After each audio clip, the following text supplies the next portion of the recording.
में जब दिया लगाओ और मंदिर में जब दीप प्रज्वलित करो, उस समय पर जब मंदिर में दीप लगाएं और मंदिर में जब दिया प्रज्वलित करें, अगर गोल बाती है तो वो तो दिए के बीच में ही होगी, फूल बाती है तो वो दिए के बीच में होगी।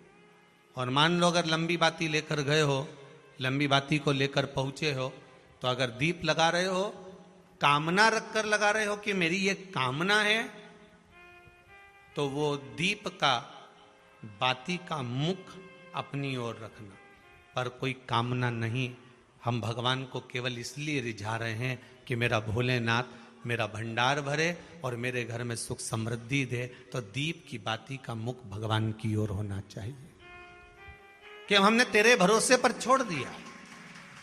अब हम किसी से नहीं पूछेंगे कि हमें क्या करना है, ये दीप की जो बाती का मुख है वो आपकी ओर है। अर्थात मेरा जो जीवन है, मेरा जो संपूर्ण परिवार है, मेरा जो कुटुंब है, मेरा जो कबीला है, मैं जिस घर में निवास करती हूं, मैं जिस घर में रहता हूं, उस घर का संपूर्ण कारभार सब तुम्हारे भरोसे पर है। तो बाती का मुख कहां हो गया? भगवान की ओर हो गया।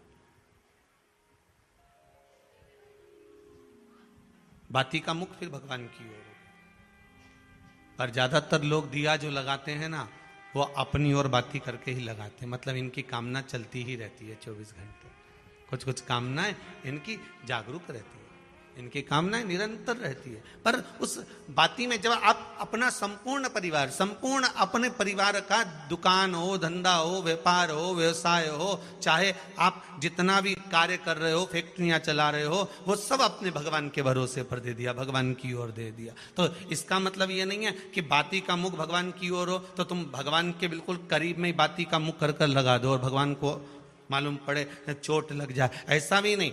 जब भी दिया लगता है, आप बहुत ध्यान देना महाराज, अगर भगवान जिस स्थान पर बैठे हुए हैं, अगर दिया हमको रखना है, भगवान जहां विराजमान है, दीप जब भी रखा जाता है भगवान के सामने, तो अपन जहां विराजमान है उससे भगवान और अपने बीच में कम से कम 2 बीता की दूरी तो होना ही चाहिए, जिससे भगवान को भी चोट ना लगे, भगवान को भी घात ना लगे।